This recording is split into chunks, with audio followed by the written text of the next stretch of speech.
करते रहिए, क्योंकि practice make a man perfect. जितना ज़्यादा आप प्रैक्टिस करेंगे उतना ज़्यादा अपने आप को सेव कर पाइएगा। तो आइए शुरू करते हैं इस प्रैक्टिस सेट के क्वेश्चन नंबर फर्स्ट से। क्वेश्चन नंबर फर्स्ट है यहाँ पर, उत्तर प्रदेश में कृषि उत्पादन मंडी अधिनियम कब लागू हुआ है?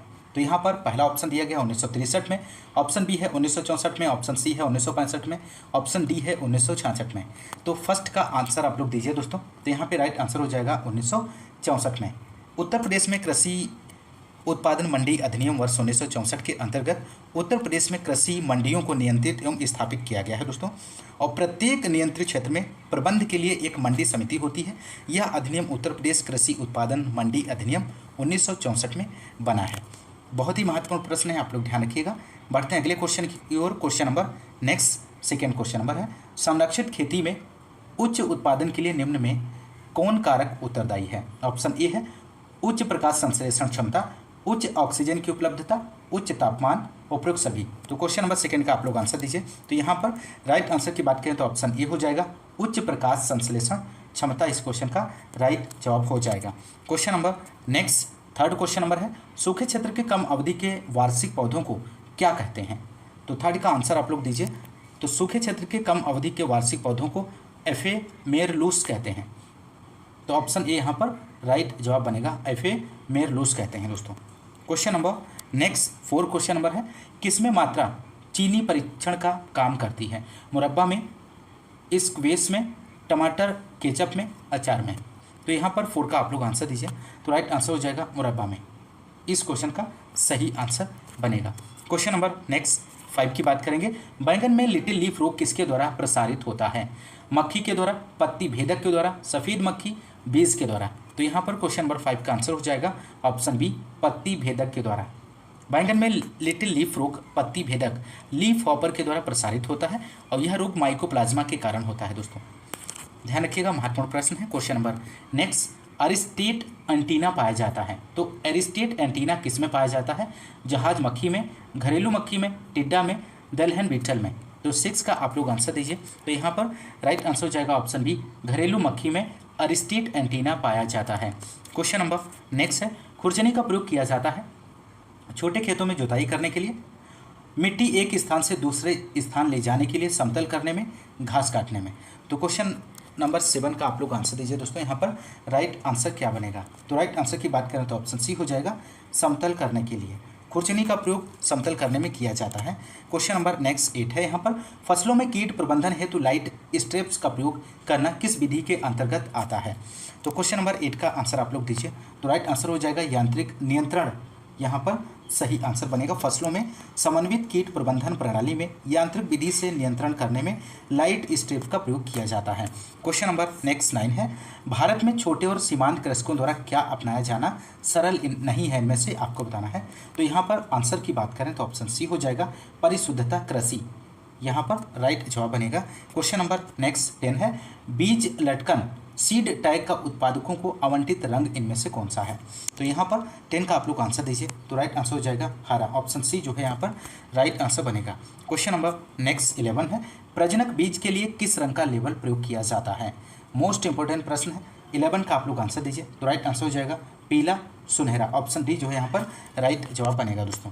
क्वेश्चन नंबर नेक्स्ट 12, बीज के विकास पर नई नीति अपनाई व लागू की गई है। तो कब लागू की गई है दोस्तों? तो यहाँ पे राइट आंसर हो जाएगा 1 अक्टूबर 1988 को। क्वेश्चन नंबर नेक्स्ट 13 है, आधारी बीज का उत्पादन होता है किसके द्वारा? न्यूक्लियस से, ब्रीडर से, क्वालिटी बीज से, प्रमाणित से। तो यहाँ पर 13 का आंसर की बात करें तो ऑप्शन बी हो जाएगा, ब्रीडर से। आधारी बीज का उत्पादन ब्रीडर से होता है दोस्तों। क्वेश्चन नंबर नेक्स्ट 14 है दोस्तों, गुणवत्तापूर्ण बीज से संदर्भित है। ऑप्शन ए दिया गया है आनुवांशिक शुद्धता, ऑप्शन बी है बीज गुणवत्ता मानक, ऑप्शन सी है भौतिक शुद्धता, ऑप्शन डी है ये सभी। तो यहाँ पर क्वेश्चन नंबर 14 का आप लोग आंसर दीजिए। इसका राइट जवाब क्या बनेगा?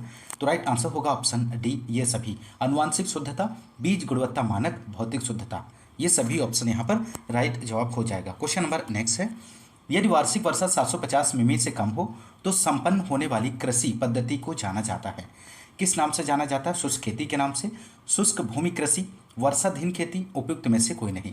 तो 15 का राइट आंसर होगा दोस्तों ऑप्शन ए, शुष्क खेती। इस क्वेश्चन का सही आंसर बनेगा दोस्तों।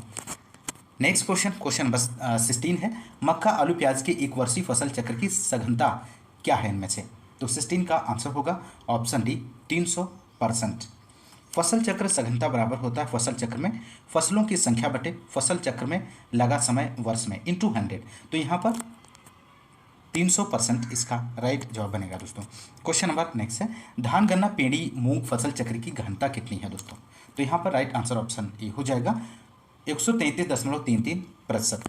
क्वेश्चन नंबर नेक्स्ट है, फल व सब्जी के पॉलीथीन की थैली भंडारण से फल व सब्जी की भंडारण क्षमता बढ़ जाती है। तो 18 का आप लोग आंसर दीजिए दोस्तों। तो यहाँ पे राइट आंसर की बात करें तो ऑप्शन डी हो जाएगा, उपयुक्त सभी के कारण, कार्बन डाइऑक्साइड की मात्रा में बढ़ोतरी के कारण, शोषण दर में घटोतरी के कारण, आर्द्रता में बढ़ोतरी के कारण। तो यहाँ पर सभी ऑप्शंस राइट जवाब बनेगा। Question number next 19 question number है, फल एवं सब्जियों का संरक्षण करने हेतु स्थायी संरक्षण मिलाया जाता है। Sodium chloride, potassium metabisulphite, potassium sulphate, शर्करा। तो 19 का आप लोग आंसर दीजिए। तो राइट आंसर होगा ऑप्शन बी पोटेशियम मेटाबाइसल्फाइड। इस क्वेश्चन का सही आंसर बन जाएगा दोस्तों। क्वेश्चन नंबर नेक्स्ट 20 की बात करेंगे, रिफ्रैक्टोमीटर का प्रयोग किसके निर्धारण में करते हैं? खनिज के निर्धारण में, विटामिन TSS कुल घुलनशील ठोस, इनमें से कोई नहीं। तो यहाँ पर 20 का आंसर होगा दोस्तों ऑप्शन सी TSS कुल घुलनशील ठोस के निर्धारण में करते हैं। क्वेश्चन नंबर नेक्स्ट 21 है, हल्दी की प्रकंद की प्रोसेसिंग के अंतर्गत कितने दिनों तक धूप में सुखाया जाता है? तो 21 का आंसर दीजिए। तो राइट आंसर बनेगा यहाँ पर ऑप्शन सी 10 से 15 दिन। इस क्वेश्चन का सही आंसर हो जाएगा दोस्तों। क्वेश्चन नंबर नेक्स्ट 22 है, गन्ना गेहूं सह खेती में गन्ना बोया जाता है अक्टूबर माह में, फरवरी माह में, मार्च माह में, अप्रैल माह में। तो गन्ना गेहूं सह खेती में गन्ना बोया जाता है अक्टूबर माह में। ऑप्शन ए यहाँ पर राइट जवाब बनेगा। क्वेश्चन नंबर नेक्स्ट 23 है, गेहूं का अच्छी प्रकार भंडारण करने के लिए न्यूनतम नमी होनी चाहिए। तो कितने % न्यूनतम नमी होनी चाहिए? तो यहाँ पे राइट आंसर हो जाएगा 10% से कम। इस क्वेश्चन का सही आंसर बनेगा दोस्तों। क्वेश्चन नंबर नेक्स्ट 24 है, वर्तमान में भारत में फसल संघनता है कितने % है दोस्तों? तो 24 का आंसर की बात करें तो ऑप्शन डी हो जाएगा 140%। इस क्वेश्चन का सही आंसर बन जाएगा दोस्तों। वर्तमान में भारत में फसल सघनता 2010 के अनुसार यदि हम बात करें तो 138% है, जो कि ऑप्शन डी यहाँ पर जो है सही आंसर बनेगा दोस्तों। क्वेश्चन नंबर नेक्स्ट 25 है, सस्य विज्ञान का जनक किसे कहा जाता है? मोस्ट इंपॉर्टेंट प्रश्न है। इस क्वेश्चन का आप लोग आंसर दीजिए दोस्तों। तो यहाँ पर राइट आंसर हो जाएगा ऑप्शन बी पीटर डी क्रेसेंजी को सस्य विज्ञान का जनक कहा जाता है। और खरपतवार विज्ञान के जनक की बात करें तो जेथरो टूल हैं दोस्तों। और मृदा विज्ञान के जनक की बात करें तो बीवी डोकुचेव हैं। और कीट विज्ञान के जनक विलियम किर्वी हैं। और पादप रोग विज्ञान के जनक की बात करें तो एंटोन डी बैरी हैं। बहुत ही महत्वपूर्ण जानकारी है, आप लोग ध्यान रखिएगा, यहाँ से क्वेश्चन आपको एग्जाम में देखने को मिलेगा। क्वेश्चन नंबर नेक्स्ट 26 है, पौधे हरे दिखाई देते हैं क्योंकि ये हरे विकिरण को परावर्तित करते हैं, हरे विकिरण को अवशोषित करते हैं, सभी विकिरणों को अवशोषित करते हैं, सभी विकिरणों को परावर्तित करते हैं। तो 26 का राइट आंसर होगा ऑप्शन ए हरे विकिरण को परावर्तित करते हैं। क्वेश्चन नंबर नेक्स्ट 27 है, पौधों में स्टोमेटल वाष्पोत्सर्जन संध्या समय आपको यहाँ पर बताना है। पूर्णतः बंद रहता है, पूर्णतः चालू रहता है, अंशतः चालू रहता है, उपयुक्त में से कोई नहीं। तो 27 का आंसर होगा दोस्तों ऑप्शन ए पूर्णतः बंद रहता है। क्वेश्चन नंबर नेक्स्ट 28 है, वाष्पोत्सर्जन किसके द्वारा मापा जाता है? तो आपको यहाँ पर बताना है दोस्तों वाष्पोत्सर्जन किसके द्वारा मापा जाता है। तो 28 का आंसर होगा ऑप्शन बी पोटोमीटर के द्वारा वाष्पोत्सर्जन मापा जाता है। क्वेश्चन नंबर नेक्स्ट 29 है, अंधकार अभिक्रिया किसमें होती है?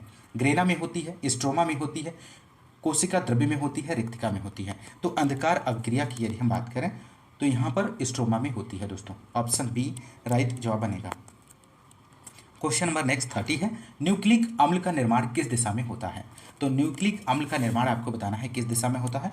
तो यहाँ पे 30 का आंसर हो जाएगा ऑप्शन बी। इस क्वेश्चन का सही आंसर बनेगा दोस्तों। और न्यूक्लिक अम्ल की बात करें तो दो प्रकार के होते हैं, डीएनए और आरएनए। डीएनए का पूरा जो नाम होता है डीऑक्सी राइबो न्यूक्लिक अम्ल होता है। और आरएनए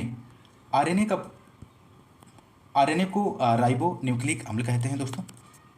ध्यान रखिएगा। क्वेश्चन नंबर 31 है, क्रोमोसोम शब्द प्रतिपादित किया था तो क्रोमोसोम शब्द किसके द्वारा प्रतिपादित किया गया है? तो 31 का आंसर हो जाएगा वाल्डेयर 1888। क्रोमोसोम शब्द वाल्डेयर 1888 और प्रोटोप्लाज्म शब्द पुरकिंजे 1837। माइटोकांड्रिया की बात करें तो माइटोकांड्रिया शब्द सी बेंडा 1898। और सेंट्रोसोम की बात करें तो सेंट्रोसोम शब्द थ्यूडोर थ्यूडोर बोवेरी थ्यूडोर बोवेरी, ध्यान रखिएगा, 1895। तो 31 का आंसर ऑप्शन बी हो जाएगा वाल्डियर 1888। क्वेश्चन नंबर नेक्स्ट 32 है, हॉर्डी वाइनबर्ग नियम किस वर्ष में स्थापित हुआ? ऑप्शन ए दिया गया 1908, ऑप्शन बी है 1917, ऑप्शन सी है 1956, ऑप्शन डी है 2001 में। तो 32 का आप लोग आंसर दीजिए। तो यहाँ पर राइट आंसर हो जाएगा ऑप्शन ए 1908 में। हॉर्डी वाइनबर्ग का नियम आबादी में आनुवांशिक विभिन्नता का परीक्षण करता है और सन 1908 में हार्डियम वाइनबर्ग ने स्पष्ट किया कि जिन आबादियों में आनुवांशिक परिवर्तन नहीं होते उनमें पीढ़ी दर पीढ़ी एलीली जीनों और जीन रूपों की आवृत्तियों से संतुलन बना रहता है। इसे हार्डी वाइनबर्ग संतुलन कहते हैं। तो ऑप्शन ए यहाँ पर राइट जवाब बनेगा। क्वेश्चन नंबर 33 है, जीनोटाइप इंटू पर्यावरण अंतःक्रिया सभी तभी संपन्न होता है जब एक जीनोटाइप और दो पर्यावरण हो, दो जीनोटाइप और एक पर्यावरण हो, तीन जीनोटाइप और एक पर्यावरण हो, दो या अधिक जीनोटाइप और दो या अधिक पर्यावरण हो। तो 33 का आंसर क्या बनेगा दोस्तों? तो यहाँ पर राइट आंसर होगा ऑप्शन डी, दो या अधिक जीनोटाइप हो और दो या अधिक पर्यावरण हो। क्वेश्चन नंबर नेक्स्ट 34 है, ट्रिपल मोनोसोमिक इनमें से किसका प्रतिनिधित्व कर सकता है?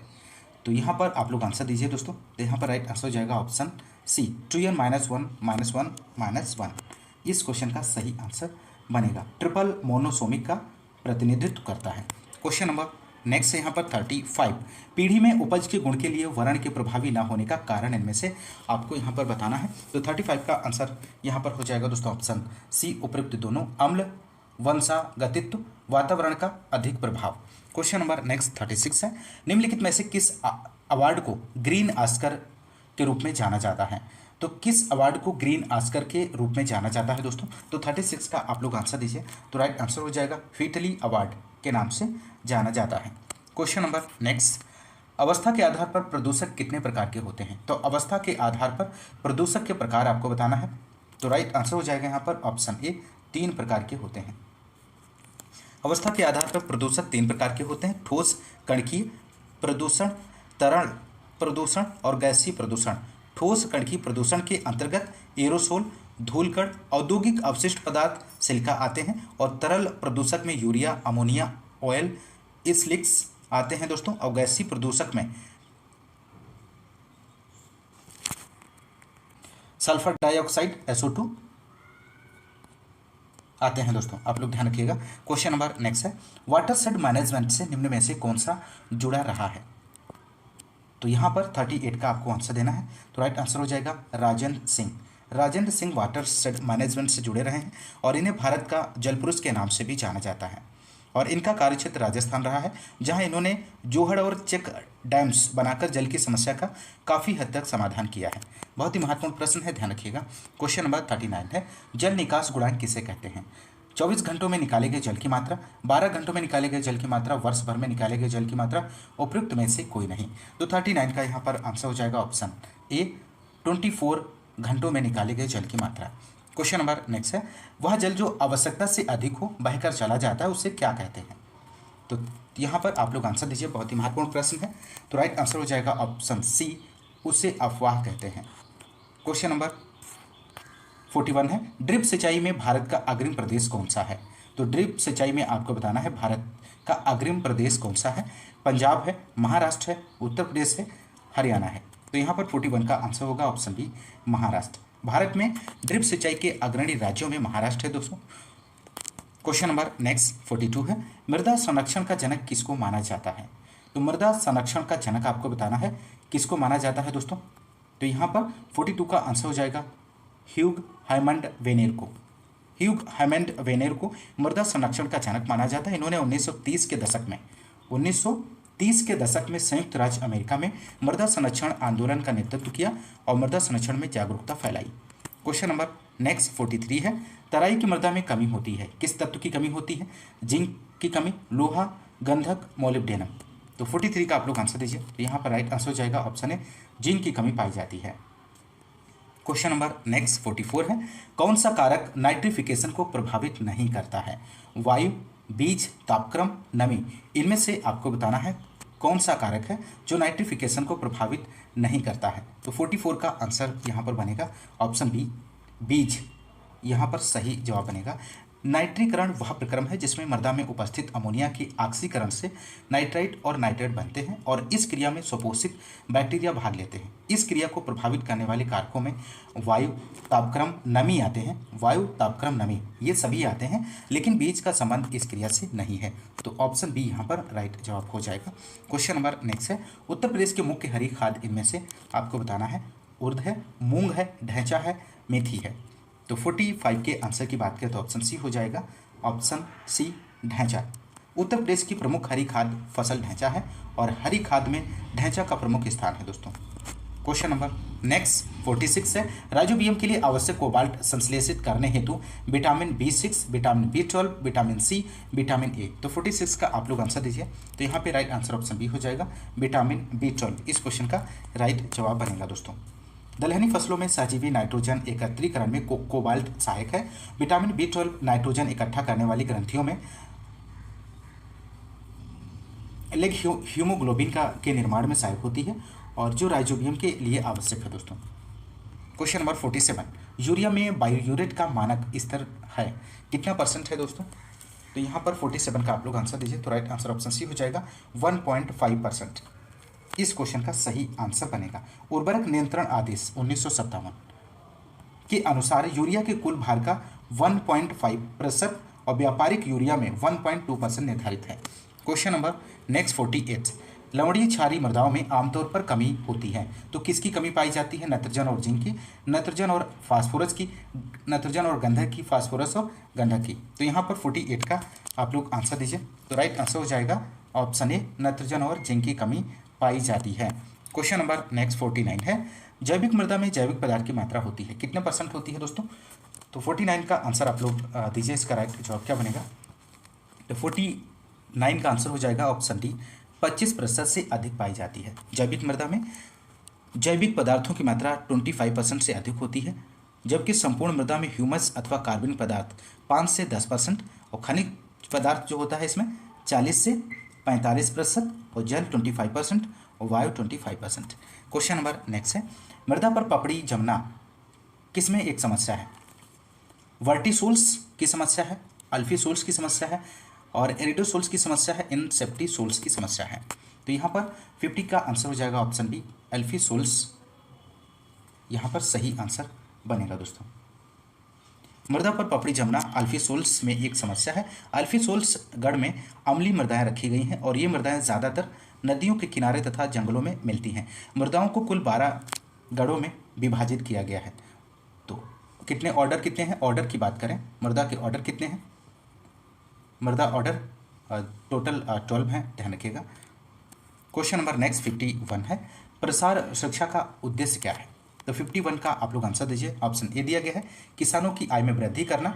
ऑप्शन बी है, फसल की उपज में वृद्धि करना, नई फसलों का विस्तार करना, वैज्ञानिक दृष्टिकोण की वृद्धि करना। तो 51 का राइट आंसर होगा ऑप्शन डी, वैज्ञानिक दृष्टिकोण की वृद्धि करना। क्वेश्चन नंबर नेक्स्ट 52 है, कौन सी प्रसार प्रशिक्षण की विधि नहीं है इनमें से? तो 52 का आंसर होगा ऑप्शन बी, व्याख्यान। इस क्वेश्चन का सही आंसर बनेगा दोस्तों। व्याख्यान प्रसार प्रशिक्षण की विधि नहीं है, जबकि समूह चर्चा, कार्यशाला और प्रदर्शन प्रसार प्रशिक्षण की विधियां हैं। क्वेश्चन नंबर नेक्स्ट 53 है, कृषि विकास में प्रसार शिक्षा की भूमिका मुख्यतः है इनमें से आपको बताना है। प्रशासनिक है, पर्यवेक्षककारी है, प्राधिकारी है, उत्प्रेरकीय है। तो 53 का आंसर हो जाएगा ऑप्शन डी, उत्प्रेरकीय है। कृषि विकास में प्रसार शिक्षा की भूमिका उत्प्रेरकीय है। प्रसार एक प्रकार की शिक्षा है जिसका उद्देश्य कृषकों के मानसिक दृष्टिकोण और कार्य पद्धति में परिवर्तन लाना है, जिसके साथ कार्य किया जा सके। Question number next 54, Etawah pilot परियोजना किसके द्वारा प्रारंभ की गई है? मोस्ट इंपॉर्टेंट प्रश्न है। इटावा पायलट परियोजना आपको बताना है किसके द्वारा प्रारंभ की गई है। तो यहाँ पे राइट आंसर हो जाएगा, अल्बर्ट मेयर के द्वारा इटावा पायलट परियोजना प्रारंभ की गई है और इटावा अग्रगामी योजना वर्ष 1948 में इटावा जिले के महेवा गांव से अल्बर्ट मेयर द्वारा प्रारंभ की गई है। सर्वप्रथम यह योजना 64 गांव में प्रारंभ की गई थी और इस योजना को यूएसए के 4 सूत्री कार्यक्रम द्वारा आर्थिक सहायता दी जाती थी। तो ऑप्शन ए यहाँ पर राइट जवाब हो जाएगा। क्वेश्चन नंबर नेक्स्ट है, प्रधानमंत्री ग्रामोदय योजना में सम्मिलित नहीं है, इनमें से आपको बताना है क्या सम्मिलित नहीं है। तो 55 का आंसर होगा लघु उद्योग यहाँ पर सम्मिलित नहीं है। प्रधानमंत्री ग्रामोदय योजना में लघु उद्योग सम्मिलित नहीं है। Question number next 56, operation holding से क्या अभिप्राय है। किसानों के स्वामित्व वाली भूमि क्षेत्रफल, किसानों द्वारा कृषि फसली क्षेत्र, किसानों द्वारा कृषि भूमि शुद्ध क्षेत्र, किसानों द्वारा पट्टे पर लिया गया भूमि क्षेत्र। तो 56 का आंसर होगा दोस्तों ऑप्शन सी, किसानों द्वारा कृषि शुद्ध भूमि क्षेत्र। क्वेश्चन नंबर नेक्स्ट 57 है, निम्न में से कौन सा बिंदु निर्गत के आर्थिक स्तर को प्रदर्शित करता है। तो इनमें से आपको बताना है। तो राइट आंसर हो जाएगा MR इक्वल MC। इस क्वेश्चन का सही आंसर हो जाएगा। निर्गत स्तर उस आर्थिक स्तर को प्रदर्शित करता है जहां सीमांत आय और सीमांत लागत एक दूसरे के बराबर होते हैं। क्वेश्चन नंबर नेक्स्ट है 58, राष्ट्रीय कृषि तकनीक परियोजना का पोषण अंतर्राष्ट्रीय वित्त संस्था द्वारा होता है। तो इनमें से आपको बताना है किस संस्था द्वारा होता है। तो 58 का आंसर बनेगा दोस्तों ऑप्शन बी, विश्व बैंक। इस क्वेश्चन का सही आंसर हो जाएगा दोस्तों। क्वेश्चन नंबर नेक्स्ट 59 है, सघन कृषि जिला कार्यक्रम को वर्ष 1960-61 में देश के कितने जिलों में शुरू किया गया है। तो यहाँ पर आपको बताना है कितने जिलों में शुरू किया गया है। तो 59 का आंसर होगा ऑप्शन ए, 7 जिलों में शुरू किया गया है। 7 जिलों में सघन कृषि जिला कार्यक्रम प्रारंभ किया गया है दोस्तों। क्वेश्चन नंबर नेक्स्ट है 60, भारत में कृषि सांख्यिकी प्रणाली निम्नलिखित में से किस रूप में विकेंद्रित है। तो 60 का आंसर हो जाएगा ऑप्शन सी, ए और बी दोनों, क्षैतिज और लंबवत दोनों में विकेंद्रित है। क्वेश्चन नंबर नेक्स्ट, निम्नलिखित चारों में से कौन सबसे अधिक पाचक प्रोटीन होती है। तो यहाँ पर आपको बताना है क्वेश्चन नंबर 61 का। तो राइट आंसर हो जाएगा ऑप्शन डी, बरसीम। बरसीम चारे की मुख्य फसल है और इसका चारा अन्य की अपेक्षा स्वादिष्ट और सरस होता है और इस चारे में पाचक प्रोटीन सर्वाधिक 20% पाई जाती है। तो ऑप्शन डी यहाँ पर राइट जवाब बनेगा। क्वेश्चन नंबर नेक्स्ट है, निम्नलिखित में से क्रॉस ब्रीड गाय कौन है। इनमें से जर्सी है, ब्राउन स्विस है, करन स्विस है, होल्स्टीन। तो यहाँ पर 62 का आंसर हो जाएगा ऑप्शन सी, करन स्विस यहाँ पर सही जवाब बनेगा। करन स्विस नस्ल भारतीय साहिवाल और अमेरिकी ब्राउन स्विस नस्ल के साड़ों के हिमीकृत वीर्य से राष्ट्रीय डेयरी अनुसंधान संस्थान करनाल में विकसित की गई है। तो यहाँ पर ऑप्शन सी सही जवाब बनेगा। क्वेश्चन नंबर नेक्स्ट है यहाँ पर 63, विश्व की दूध की रानी किस नस्ल की बकरी को कहा जाता है। मोस्ट इंपोर्टेंट प्रश्न है। तो यहाँ पर आपको बताना है विश्व की दूध की रानी किस नस्ल की बकरी को कहा जाता है। तो यहाँ पर राइट आंसर हो जाएगा ऑप्शन बी, सानेन। विश्व की दूध की रानी स्विट्जरलैंड में जन्मी सानेन बकरी को कहा जाता है। तो मांस के लिए बकरी की प्रमुख प्रजाति बलूची है, ध्यान रखिएगा, और अंगोरा बकरी के बालों से मोहेयर नामक ऊन बनाई जाती है। ये सभी पॉइंट बहुत ही महत्वपूर्ण है। क्वेश्चन नंबर नेक्स्ट है, एपी कल्चर किससे संबंधित है। तो एपी कल्चर यहाँ पर मधुमक्खी पालन से संबंधित है दोस्तों। एपी कल्चर का संबंध मधुमक्खी पालन से है और इसके अंतर्गत शहद मोम का उत्पादन व्यावसायिक स्तर पर किया जाता है। क्वेश्चन नंबर नेक्स्ट, मास्टाइटिस दुधारू पशुओं का एक संक्रमण रोग है जो मुख्यतः किसको प्रभावित करता है। तो राइट आंसर ऑप्शन ए हो जाएगा, थन को प्रभावित करता है। क्वेश्चन नंबर नेक्स्ट, यहाँ पर कंप्यूटर सूचना प्रौद्योगिकी से संबंधित क्वेश्चंस को देखेंगे। क्वेश्चन नंबर 66, ALU और कंट्रोल यूनिट को एक साथ आमतौर पर किसके रूप में जाना जाता है। तो यहाँ पर बहुत ही महत्वपूर्ण प्रश्न है, आप लोग आंसर दीजिए। 66 का आंसर क्या बनेगा। तो राइट आंसर हो जाएगा ऑप्शन बी, प्रोसेसर के रूप में जाना जाता है। प्रोसेसर एक इंटीग्रेटेड इलेक्ट्रॉनिक सर्किट होता है जो अंकगणितीय लॉजिकल इनपुट और बेसिक इंस्ट्रक्शन को ऑपरेट करता है। क्वेश्चन नंबर नेक्स्ट 67 है, वैश्विक मौसम पूर्वानुमान में इनमें से किसका उपयोग किया जाता है। मिनी कंप्यूटर का उपयोग किया जाता है, हाइब्रिड कंप्यूटर का उपयोग किया जाता है, माइक्रो कंप्यूटर का, सुपर कंप्यूटर का। तो 67 का आंसर होगा दोस्तों ऑप्शन डी, सुपर कंप्यूटर का प्रयोग किया जाता है। वैश्विक मौसम पूर्वानुमान में सुपर कंप्यूटर का प्रयोग किया जाता है। विश्व का प्रथम सुपर कंप्यूटर क्रे 1 है जिसको क्रेस रिसर्च कंपनी द्वारा 1976 में विकसित किया गया था। भारत का सुपर कंप्यूटर परम है और इसका विकास सीडैक ने 1991 में किया था और इस कंप्यूटर का उपयोग मौसम विज्ञान, परमाणु ऊर्जा अनुसंधान, भौतिकी और रसायन विज्ञान के साथ साथ अत्यंत जटिल अनुसंधानों में किया जाता है। तो बहुत ही महत्वपूर्ण प्रश्न है, आप लोग ध्यान रखिएगा। क्वेश्चन नंबर नेक्स्ट 68, किस कंप्यूटर जनरेशन ने आईसी इंटीग्रेटेड सर्किट को VLSI very large scale integration circuit में बदल दिया है? तो यहाँ पर 68 का राइट आंसर होगा ऑप्शन है फोर्थ जनरेशन कंप्यूटर एक ऐसा कंप्यूटर है जिसका विकास 1971 से 1980 के मध्य हुआ था, जिसमें VLSI very large scale integrated circuit का उपयोग किया गया और इस प्रकार के सर्किट में लगभग 5000 ट्रांजिस्टर और अधिक एलिमेंट होते हैं दोस्तों। क्वेश्चन नंबर नेक्स्ट 69 है, एक परमिट स्टेट मशीन जिसमें कोई आउटपुट फंक्शन नहीं होता है उसे क्या कहते हैं? तो 69 का आंसर क्या बनेगा दोस्तों? तो यहाँ पर 69 का आंसर होगा ऑप्शन डी, सेमी ऑटोमेशन, इस क्वेश्चन का सही आंसर। क्वेश्चन नंबर 70 है, फ्लिन ने कंप्यूटरों की कितनी श्रेणियों का वर्णन किया है? तो 70 का आप लोग आंसर दीजिए। तो यहाँ पे राइट आंसर होगा ऑप्शन 4, इसका सही जवाब हो जाएगा। क्वेश्चन नंबर नेक्स्ट है, कंप्यूटर के क्षेत्र में उभर रही नवीन प्रौद्योगिकी है, इनमें से आईसी प्रौद्योगिकी है, पैरेलल प्रोसेसिंग सिस्टम है, सेमीकंडक्टर प्रौद्योगिकी है, ट्रांजिस्टर प्रौद्योगिकी है। तो 71 का राइट आंसर होगा option B, parallel processing system है दोस्तों। क्वेश्चन नंबर नेक्स्ट 72 है, यहाँ पर आपको जीएस यहाँ पर आपको फिल करना है। मॉड्यूल का प्रयोग नियंत्रक के साथ किसी एप्लीकेशन को प्रारंभ करने के लिए किया जाता है। तो ऑप्शन ए यहाँ पे दिया गया है, कंट्रोलर, एक्सप्रेशन, फिल्टर, एप्लीकेशन। तो 72 का आप लोग आंसर दीजिए। तो यहाँ पर राइट आंसर की बात करें तो ऑप्शन डी हो जाएगा, एप्लीकेशन, मॉड्यूल का प्रयोग। यहाँ पर ऑप्शन ए जो है सही जवाब बनेगा। क्वेश्चन नंबर नेक्स्ट 73 है, FTTP का पूर्ण रूप क्या है? FTTP का पूर्ण रूप आपको बताना है यहाँ पर। 73 का आंसर आप लोग दीजिए। तो यहाँ पे राइट आंसर हो जाएगा, फाइबर टू द प्रीमाइसेस, इसका पूर्ण रूप बनेगा दोस्तों। क्वेश्चन नंबर नेक्स्ट 74 है, MS वर्ड में हैंगिंग इंडेंटेशन क्या है? हैंगिंग इंडेंटेशन आपको यहाँ पर बताना है MS वर्ड में। तो 74 का आंसर होगा दोस्तों ऑप्शन ए, पैराग्राफ की दूसरी और उसके बाद की सभी पंक्तियों की इंडेंटेशन वैल्यू पहली पंक्ति से अधिक होता है। क्वेश्चन नंबर नेक्स्ट 75, जब आप कोई टेक्स्ट एडिटर खोलते हैं तो कंप्यूटर स्क्रीन पर टिमटिमाता चिन्ह, ब्लिंकिंग सिंबल क्या कहलाता है? माउस कहलाता है, पॉम कहलाता है, लोगो कहलाता है, कर्सर कहलाता है? तो यहाँ पे राइट आंसर हो जाएगा ऑप्शन डी, कर्सर कहलाता है। Question number next 76, MS word में क्लिप आर्ट सम्मिलित करने के लिए निम्नलिखित में से किस विधि का उपयोग किया जाता है यहाँ पर? तो 76 का आंसर क्या बनेगा दोस्तों? तो यहाँ पर आंसर हो जाएगा ऑप्शन डी, चित्र कमांड सम्मिलित करें। Option D, insert picture command. Option D यहाँ पर राइट आंसर होगा। क्वेश्चन नंबर नेक्स्ट 77 है, MS वर्ड में यदि आप एक टेबल में टाइप को प्रेस करते हैं तो कर्सर आपको किस में ले जाता है? नेक्स्ट टेबल में ले जाता है, प्रीवियस रो में ले जाता है, प्रीवियस कॉलम में, नेक्स्ट कॉलम में? तो 77 का आंसर क्या बनेगा दोस्तों? तो यहाँ पर राइट आंसर होगा ऑप्शन डी, नेक्स्ट कॉलम में ले जाता है।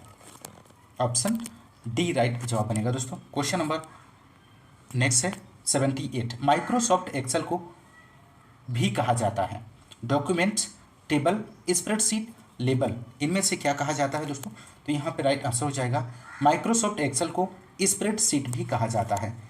ऑप्शन सी राइट आंसर होगा। क्वेश्चन नंबर नेक्स्ट है, सॉफ्टवेयर जो आपकी वेब पेज पढ़ने और इंटरनेट सर्फ करने की अनुमति देता है उसे कहा जाता है, उसे क्या कहा जाता है दोस्तों? तो यहाँ पर 79 का आंसर हो जाएगा ऑप्शन डी, वेब ब्राउजर कहा जाता है। Question number next, operating system एक तरह का किस प्रकार का सॉफ्टवेयर है? Utility, system, connectivity, application? तो 80 का आप लोग आंसर दीजिए। यहाँ पर राइट आंसर हो जाएगा, ऑपरेटिंग सिस्टम एक सिस्टम सॉफ्टवेयर है। ऑप्शन बी यहाँ पर राइट जवाब हो जाएगा। Question number next, Uttar Pradesh सामान्य जानकारी से संबंधित क्वेश्चंस को देखेंगे। यहाँ पर क्वेश्चन नंबर 81 है, उत्तर प्रदेश के निम्नलिखित में से किस शहर में भारतीय रेल की कोच निर्माण इकाई, आधुनिक rail coach factory, modern coach factory स्थित है? तो कहाँ पर स्थित है? रायबरेली में, मुगल सराय, प्रयागराज, लखनऊ? तो 81 का आप लोग आंसर दीजिए। इस क्वेश्चन का सही जवाब क्या बनेगा? तो राइट आंसर हो जाएगा ऑप्शन ए, रायबरेली में। उत्तर प्रदेश के रायबरेली लालगंज शहर में भारतीय रेल की कोच निर्माण इकाई, आधुनिक rail coach factory, modern coach factory स्थित है दोस्तों। क्वेश्चन नंबर नेक्स्ट 82, 2011 की जनगणना के अनुसार उत्तर प्रदेश का सर्वाधिक साक्षर जनपद कौन सा था, इनमें से आपको बताना है। तो 82 का आंसर हो जाएगा ऑप्शन बी, कानपुर नगर। इस क्वेश्चन का सही आंसर बनेगा। क्वेश्चन नंबर नेक्स्ट 83 है, उत्तर प्रदेश का वह जनपद कौन सा है जहां अल्पसंख्यक समुदाय का सर्वाधिक केंद्रीकरण है। बिजनौर है, मुरादाबाद, लखनऊ, कानपुर। तो 83 का राइट आंसर होगा दोस्तों ऑप्शन डी, रामपुर इसका सही जवाब बनेगा। उत्तर प्रदेश के रुहेलखंड में स्थित रामपुर जनपद अल्पसंख्यक समुदाय का सर्वाधिक केंद्रीकरण वाला स्थान है। यहाँ पर लगभग 50.57% अल्पसंख्यक निवास करते हैं। क्वेश्चन नंबर नेक्स्ट है, एक जिला एक उत्पाद योजना के तहत हस्तनिर्मित कागज के उत्पादन के लिए उत्तर प्रदेश के किस जिले को चुना गया है। महत्वपूर्ण प्रश्न है। तो 84 का आप लोग आंसर दीजिए, इसका सही आंसर क्या बनेगा दोस्तों। तो 84 का राइट आंसर होगा दोस्तों ऑप्शन बी, जालौन। इस क्वेश्चन का सही आंसर हो जाएगा। क्वेश्चन नंबर नेक्स्ट 85 है, किसी जिले के भू राजस्व प्रशासन का प्रभारी मुख्य अधिकारी होता है। तो 85 का आंसर हो जाएगा जिला कलेक्टर होता है दोस्तों। Question number next 86, Uttar Pradesh में संपूर्णानंद संस्कृत विश्वविद्यालय कहाँ स्थित है। तो उत्तर प्रदेश में आपको बताना है संपूर्णानंद संस्कृत विश्वविद्यालय कहाँ पर स्थित है। तो 86 का आंसर होगा ऑप्शन डी, वाराणसी में स्थित है दोस्तों। और इसकी स्थापना की बात करें तो 1791 ईस्वी में भारत के गवर्नर जनरल लॉर्ड कॉर्नवालिस ने की थी और यह वाराणसी का प्रथम महाविद्यालय था और इसके प्रथम कुलपति N.A. झा थे। इस बात को भी ध्यान रखिएगा। क्वेश्चन नंबर नेक्स्ट, भारत सरकार ने किस वर्ष में उत्तर प्रदेश की 10 नई आदिवासी जातियों को अनुसूचित जनजातियों के रूप में सूचीबद्ध किया है। तो 87 का आप लोग आंसर दीजिए, बहुत ही महत्वपूर्ण प्रश्न है। तो राइट आंसर हो जाएगा 2003। केंद्र सरकार ने अनुसूचित जनजाति अधिनियम 2003 में पारित किया और वर्ष 2003 में 10 नए आदिवासियों को अनुसूचित जनजातियों के रूप में सूचीबद्ध किया था। क्वेश्चन नंबर नेक्स्ट 88 है, बधाई कौन सी विधा है। तो यहाँ पर आपको बताना है। तो राइट आंसर हो जाएगा बुंदेलखंड का लोक संगीत है दोस्तों। बधाई बुंदेलखंड की लोक संगीत विधा है। तो ऑप्शन ए यहाँ पर राइट आंसर बनेगा। क्वेश्चन नंबर नेक्स्ट 89, सूची फर्स्ट एवं सूची सेकंड को सम्मिलित कीजिए तथा नीचे दिए गए कोड से सही उत्तर चुनिए। एक तरफ सूची फर्स्ट है, दूसरी तरफ सूची सेकंड दी गई है। तो 89 का आंसर क्या बनेगा। तो यहाँ पर सम्मिलित करना है आपको। तो कनक भवन की बात करें तो कनक भवन कहाँ है, अयोध्या में है। कामदगिर पर्वत चित्रकूट में है और कालिंजर दुर्ग बांदा में है और देवा शरीफ बाराबंकी में है। तो यहाँ पर 89 का जो राइट आंसर होगा दोस्तों ऑप्शन बी हो जाएगा, ए का 4, बी का 3, सी का 2 और डी का 1 सही जवाब बनेगा। Question number next 90 question number है, निम्नलिखित में से किस स्थान पर उत्तर मध्य क्षेत्र सांस्कृतिक केंद्र स्थित है। प्रयागराज में, कानपुर में, वाराणसी, लखनऊ। तो आप लोग आंसर दीजिए 90 का सही जवाब क्या बनेगा इस क्वेश्चन का। तो यहाँ पर राइट आंसर होगा option A, Prayagraj. Question number next 91 है यहाँ पर दोस्तों, सूची फर्स्ट को सूची सेकंड से सम्मिलित कीजिए और सूचियों के नीचे दिए गए कोड का प्रयोग करते हुए सही उत्तर चुनिए। सूची फर्स्ट में उत्तर प्रदेश में ऐतिहासिक इमारत दी गई है, सूची सेकंड में उनके स्थान दिए गए हैं। तो यहाँ पर आपको इसका राइट जवाब देना है। तो ऑप्शन ए 84 गुंबद, 84 गुंबद का जो मिलान होगा ऑप्शन 4 से जालौन, जामा मस्जिद का जो मिलान हो जाएगा मुरादाबाद और बौद्ध स्तूप का जो मिलान होगा कुशीनगर कामदगिर पर्वत का चित्रकूट से। तो यहाँ पे 91 का जो राइट आंसर होगा ऑप्शन सी हो जाएगा, ए का 4, बी का 3, सी का 2, डी का 1 राइट आंसर होगा। क्वेश्चन नंबर नेक्स्ट है, उत्तर प्रदेश राज्य में यमुना एक्सप्रेसवे निम्नलिखित किन 2 शहरों को जोड़ने के लिए बनाया गया है। तो 92 का आप लोग आंसर दीजिए। तो यहाँ पे राइट आंसर हो जाएगा, आगरा और नोएडा को जोड़ने के लिए बनाया गया है। यमुना एक्सप्रेसवे ग्रेटर नोएडा से आगरा 165.53 किलोमीटर तक 6 लेन की सड़क का निर्माण अप्रैल 2001 में गठित यमुना एक्सप्रेसवे औद्योगिक विकास प्राधिकरण द्वारा बिल्ड ऑपरेट एंड ट्रांसफर परियोजना के अंतर्गत जेपी इंफ्राटेक लिमिटेड द्वारा कराया गया है दोस्तों। तो इस बात को भी ध्यान रखिएगा। क्वेश्चन नंबर नेक्स्ट है 93, उत्तर प्रदेश में वह कौन सा एकमात्र क्षेत्र है जहां तांबा पाया जाता है। महत्वपूर्ण प्रश्न है। तो यहाँ पर आपको बताना है। तो राइट आंसर की बात करें तो ऑप्शन सी हो जाएगा, ललितपुर। उत्तर प्रदेश के ललितपुर जिले के सोनराई तराई क्षेत्र में पाया जाता है तांबा और तांबा आग्नेय एवं अवसादी चट्टानों में मिलता है जिसमें 3 से 6% तक तांबा पाया जाता है और ललितपुर जिले में ही यूरेनियम के सीमित भंडारों की खोज की गई है। तो इस बात को भी ध्यान रखिएगा। क्वेश्चन नंबर नेक्स्ट 94 है, उत्तर प्रदेश के निम्नलिखित शहरों में से कौन सा मैंगो फूड फेस्टिवल की मेजबानी करता है? तो 94 का आप लोग आंसर दीजिए। तो यहाँ पे राइट आंसर हो जाएगा लखनऊ, ऑप्शन सी इसका सही जवाब बनेगा। उत्तर प्रदेश के लखनऊ शहर में मैंगो फूड फेस्टिवल का आयोजन किया जाता है और इसका उद्देश्य लोगों को आम की विभिन्न किस्मों और इससे बनने वाली अनोखे व्यंजनों के बारे में शिक्षित व परिचित कराना है। क्वेश्चन नंबर नेक्स्ट 95 है, उत्तर प्रदेश में सुरमा उद्योग के लिए प्रसिद्ध है। तो सुरमा उद्योग के लिए इनमें से आपको बताना है कौन सा प्रसिद्ध है? तो राइट आंसर हो जाएगा बरेली, इस क्वेश्चन का सही आंसर हो जाएगा दोस्तों। सुरमा उद्योग के लिए बरेली प्रसिद्ध है और ब्लैक पाटरी उद्योग के लिए आजमगढ़ और कत्था उद्योग के लिए बरेली, बांसुरी उद्योग के लिए पीलीभीत और प्लाईवुड उद्योग के लिए सीतापुर, सहारनपुर, नजीबाबाद, बिजनौर है दोस्तों। Question number next 96, Uttar Pradesh में प्रथम निर्यात संवर्धन औद्योगिक उद्यान स्थापित किया गया था। नोएडा में, बृहद नोएडा में, आगरा में, मुरादाबाद में। तो 96 का राइट आंसर होगा दोस्तों ऑप्शन बी, बृहद नोएडा में। Question number next 97, black pottery के लिए geographical indication tag Uttar Pradesh में निम्नलिखित में से किस स्थान से संबंधित है? तो 97 का आप लोग आंसर दीजिए। तो यहाँ पे राइट आंसर हो जाएगा निजामाबाद, इस क्वेश्चन का सही आंसर बनेगा। निजामाबाद आजमगढ़ उत्तर प्रदेश को वर्ष 2015 में काली मिट्टी के बर्तनों अथवा ब्लैक पॉटरी के लिए जियोग्राफिकल इंडिकेशन टैग के लिए पंजीकृत किया गया था। Question number next, Uttar Pradesh का बीज प्रमाणीकरण ब्यूरो कहाँ स्थित है? महत्वपूर्ण प्रश्न है। तो 98 का आंसर क्या बनेगा दोस्तों? तो यहाँ पे राइट आंसर हो जाएगा आलमबाग। उत्तर प्रदेश में राज्य बीज प्रमाणीकरण ब्यूरो आलमबाग लखनऊ में स्थित है। इसकी स्थापना 2002 में की गई थी। Question number next, Uttar Pradesh किसका सबसे बड़ा उत्पादक है? केले का, अमरूद का, आम का, पपीते का। तो यहाँ पे 99 का आंसर हो जाएगा ऑप्शन सी, उत्तर प्रदेश आम का सबसे बड़ा उत्पादक है। और जबकि मध्य प्रदेश अमरूद का और बिहार लीची का सबसे बड़ा उत्पादक राज्य है। और आम का वैज्ञानिक नाम की बात करें तो मैंगीफेरा इंडिका है। क्वेश्चन नंबर नेक्स्ट, निम्नलिखित में से किस दलहन फसल का क्षेत्रफल उत्तर प्रदेश में सर्वाधिक है? तो आपको यहाँ पर बताना है किस दलहन फसल का क्षेत्रफल उत्तर प्रदेश में सर्वाधिक है। तो यहाँ पर राइट आंसर हो जाएगा चना। उत्तर प्रदेश में दलहनी फसलों के अंतर्गत चना उत्पादन का क्षेत्रफल सर्वाधिक है, जो देश के कुल चना उत्पादक क्षेत्रों का लगभग 6% हिस्सा कवर करता है। तो दोस्तों ये रहे प्रैक्टिस सेट 9 के, आपने 100 क्वेश्चंस को इस क्लास में सॉल्व किया। दोस्तों यदि आपको क्लास पसंद आ रही तो क्लास को ज़्यादा से ज़्यादा लाइक और शेयर करना मत भूलिएगा। और हाँ, यदि आप चैनल पर नए हैं तो चैनल को सब्सक्राइब जरूर कीजिएगा। दोस्तों आज के इस क्लास में बस इतना ही, मिलते हैं नेक्स्ट क्लास में एक